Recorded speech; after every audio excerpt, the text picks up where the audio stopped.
Homeopathy is just a placebo. Placebo is basically a demi kind of a treatment in homeopathy. Homeopathy का जब हम course कर रहे होते हैं we have to take a restrictive diet. Patient changing their mindset basically towards homeopathy. Hi and welcome back to yet another episode of Doc Talk where we talk things related to homeopathy and health.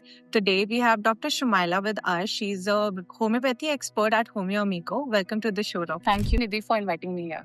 Okay, so doctor, let's bust some myths about homeopathy. So लोगों को लगता है homeopathy is just a placebo और इसके कोई भी असली side effect नहीं होते. What would you like to talk about this? Placebo is basically a demi kind of a treatment in homeopathy and we opt placebo as जब भी हमारे पास कोई पेशेंट आता है तो हम उसको मेडिसिन के तौर पे प्लेसिबोज दे देते हैं ताकि उसका जो एक मेंटल अपना माइंड स्टेट है वो उसको कवर अप कर ले. So basically placebo is one of the second best homeopathic remedies we consider in homeopathic treatment. उसमें क्या होता है basically it acts on a person's mechanism, उसके मेंटल बिहेवियर पे, उसके एक्शंस पे, जो ब्रेन केमिकल्स होते हैं उन पे भी वो एक्शन अपना प्रोड्यूस करता है एंड इवेंचुअली वो उसको एक मेंटल स्टेट पर ले आता है जिससे उसको ऐसा लगता है कि ही इज टेकिंग मेडिसिन्स और वो इवेंचुअली उसको बेटरमेंट दिखता है. सो प्लेसिबो से हमें अपना फर्स्ट प्रिस्क्रिप्शन बनाने में भी बहुत बेनिफिशियल, बहुत अच्छा आउटपुट. ओके डॉक्टर, लोगों को ये भी लगता है कि होम्योपैथी जो है वो बहुत स्लो वर्क करती है और रिकवरी टाइम भी बहुत ज्यादा हो. Yes, actually I have come across this questions a very several time in my life as a doctor also, but ऐसा बिल्कुल भी नहीं है. This is completely a myth कि होम्योपैथी बहुत स्लो एक्ट करता है. No, it's not like that. क्या होता है कि अगर हम कोई भी क्रॉनिक कंडीशन से डील कर रहे होते हैं उस कंडीशन में it takes a longer period of time to get a cure, क्योंकि हमारे पास पेशेंट जब भी आया होता है वो बहुत सारी मेडिसिन को ऑलरेडी लेके आया होता है, लाइक एलोपैथिक मेडिसिन या अदर आयुर्वेदिक मेडिसिन. बहुत सारी मेडिसिन के इम्पैक्ट में वो ऑलरेडी होता है.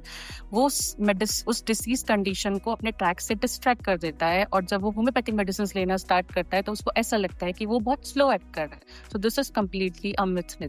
रूट कॉज पे काम करना मेक सेंस. डॉक्टर, एक मिथ ये भी है कि लोग ये बोलते हैं कि होम्योपैथी लेने के बाद we can not take allopathy medicine. No, it's not like that. हम होम्योपैथी के साथ एलोपैथिक मेडिसिन भी ले सकते हैं. अब you have seen a various of cases. हमारे पास पेशेंट्स आते हैं, उनके पास ऑलरेडी एसोसिएटेड कंप्लेंट्स होती हैं. व्हाट आर एसोसिएटेड बेसिकली कि थायराइड प्रॉब्लम है, पेशेंट आया है, he is suffering from another different disease, तो वो थायराइड की मेडिसिन ऑलरेडी ले रहा है from a very long period of time. Diabetes का केस है, वो पेशेंट हमारे पास आया and he is having skin problems also. So we can't say कि आप homeopathic medicines ले रहे हो तो you can stop allopathic medicines. No, it's not like that.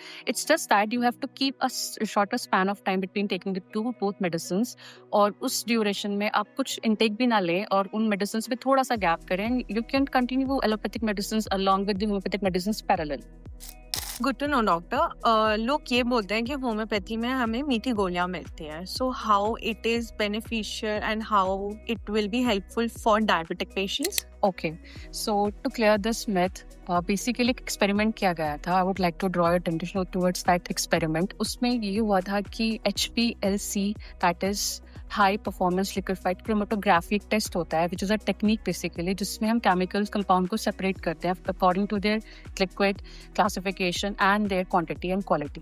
तो उस बेसिस पे जो भी हम मेडिसिन यूज़ करते हैं, we use globules as a dispensing vehicle.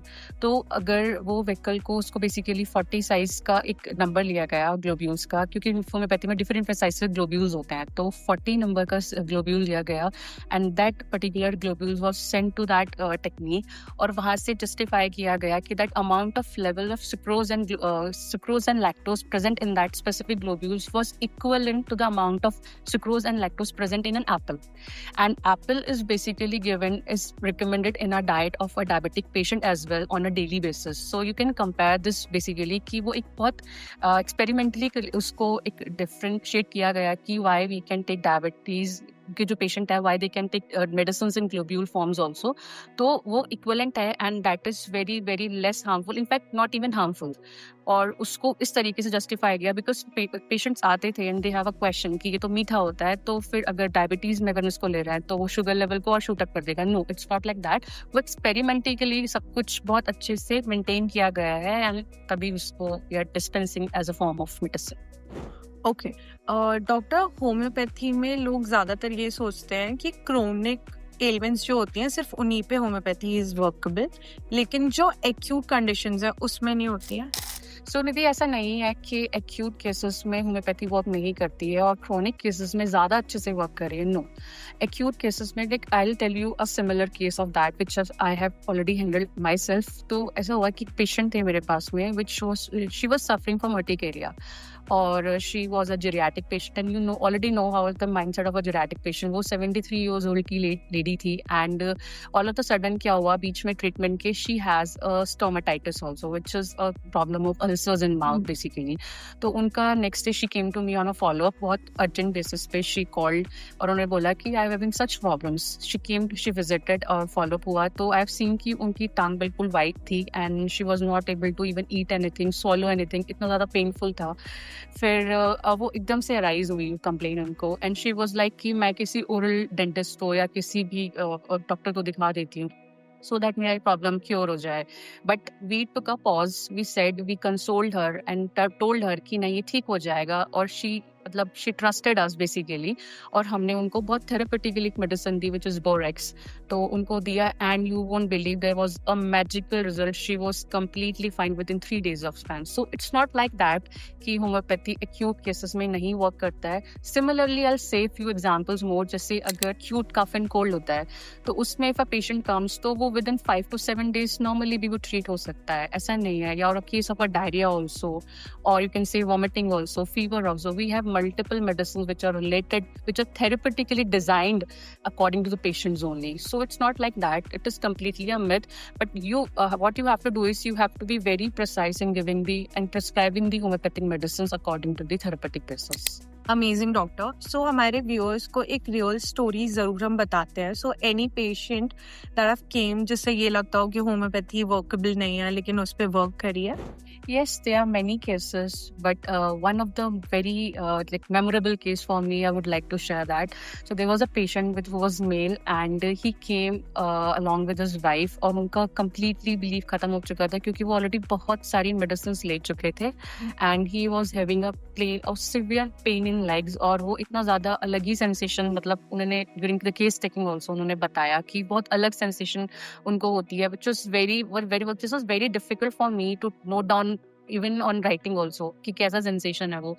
But then he started, मतलब बिल्कुल ऐसा था माइंडसेट कि नहीं ये वर्क नहीं करेगा। आई have already taken several treatments, मैंने थेरेपीज ले ली हैं और मैंने एलोपैथिक मेडिसिन ले ली हैं, मैंने MRIs करा लिया है। मतलब he was having a complete set of this blood reports and x-rays एंड MRIs everything. So what happened, we started talking, I had a case also, बात किया, his wife was there and उसके बाद फिर बात करते करते आई केम across his personality also. So I actually given him a very prescribed medicine which was based on his constitutional level along with some therapeutic medicines also.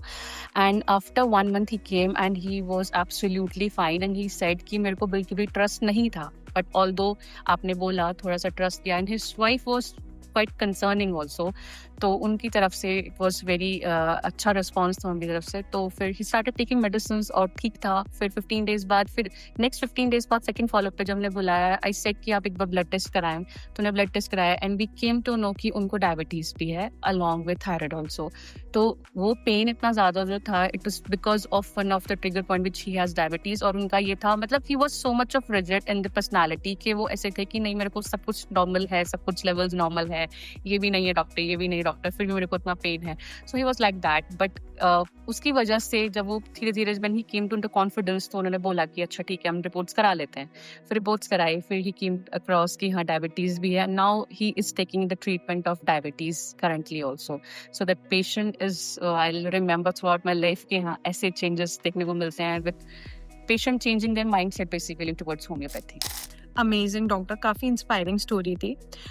Doctor एक myth और है कि लोग बोलते हैं कि होम्योपैथी का जब हम कोर्स कर रहे होते हैं we have to take a restrictive diet. इस पे what would you like to say? It's not about taking a restricted diet basically, थोड़ा सा ध्यान रखना होता है बिकॉज जो भी चीज़ बहुत स्ट्रॉन्ग फ्रेग्रेंस के साथ या बहुत स्ट्रॉन्ग फ्लेवर्स के साथ होती है, जिससे I can say there mint, coffee, onions. तो उससे क्या होता है ना कि हम होम्योपैथिक मेडिसिन्स यूजुअली पिल्स की फॉर्म में या लिक्विड ड्रॉप्स की फॉर्म में ही लेते हैं। सो अगर कोई टेस्ट होता है तो वो उस मेडिसिन्स का जो मैकेनिज़्म है उसको डिस्टर्ब कर देता है, वो उसको इंटरफेयर कर देता है। सो इसलिए ऐसे एडवाइस किया जाता है बाय डॉक्टर्स कि कोई भी मेडिसिन्स अगर आप ले रहे हैं उसके पहले कुछ ना खाएं, एटलीस्ट 30 मिनट्स पहले, और उसके 30 मिनट्स बाद ना खाएं, क्योंकि वो जितना भी हम मेडिसिन्स ले रहे हैं, कंज्यूम कर रहे हैं, वो पिल्स की फॉर्म में कर रहे हैं, ग्लोब्यूल्स की फॉर्म में कर रहे हैं या फिर लिक्विड फॉर्म में कर रहे हैं, तो वो डायरेक्टली माउथ से ही ऑब्जर्व हो जाती है और उसके बाद क्या होता है कि वो डायरेक्टली अपना एक्शन परफॉर्म करना स्टार्ट कर देती है। So to not to interfere that mechanism of the action of medicine, हम बोलते ही ऐसा है कि उसको ना डिस्टर्ब किया जाए, ताकि कोई भी स्ट्रॉन्ग अगर फ्रेग्रेंस या कोई भी टेस्ट है वो उसको नहीं ऐसे इंटरफेयर करे और वो स्मूथली अपना एक्शन प्ले कर सके। It was a fantastic conversation with you, doctor. Thank you so much for sharing your insights about the homeopathy and talking about the myths. Thank you, Nidhi, and it was really nice talking to you. Thanks to inviting me here. Thank you so much for joining in with us today. If you have any myths about homeopathy, please comment us down below. Till then, stay healthy, stay safe.